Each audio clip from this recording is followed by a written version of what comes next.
Ngayong Buntad, Davao at karangalan ko na makasama kayo ngayong Kadayawan, no?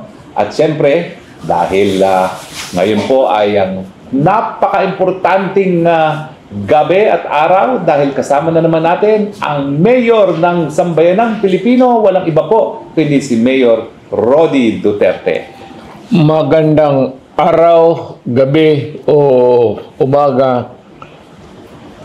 Alin dyan sa oras na programa na ilalagay yung itong interview ko para sa inyong lahat. Well, ano na po talagang banat na kaagad, Mayor, ha? Ang una kong tanong, Mayor, ano naman sasabi niyo dun sa mga revelasyon nitong Cathy Binag ng taga Davao din? Na 5 beses daw niyang nakita si PBBM Jr. na humitit ng powdery white substance. Yun ang sabi ni Cathy. Nagkausap ko naman siya.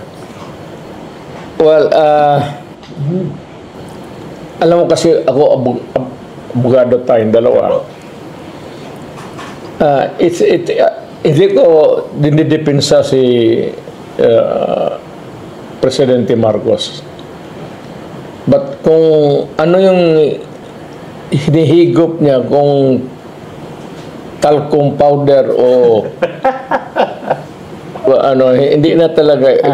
I cannot judge, I cannot rather give a conclusion on a picture na humihitit siya na hindi ko nakita yung, or somebody after an investigation would say that what was shown in what was depicted in the picture, ito yung ginamit niya.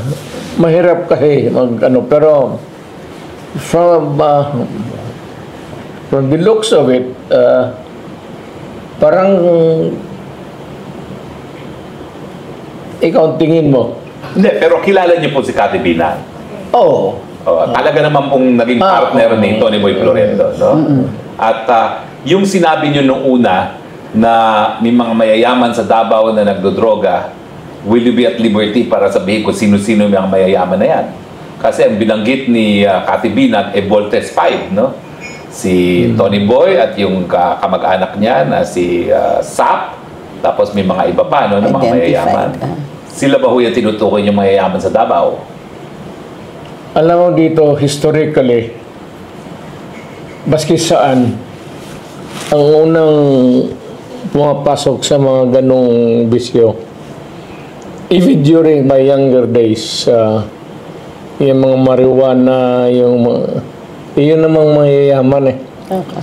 Alam mo kasi yung taga Boulevard of Broken Dreams, yung squatter area dito, sa likod, hindi naman sa harap.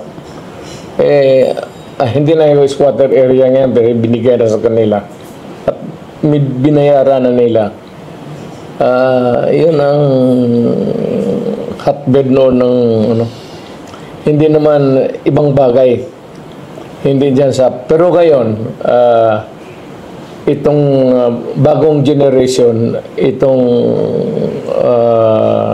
Shabu, it cuts across the all classes of society.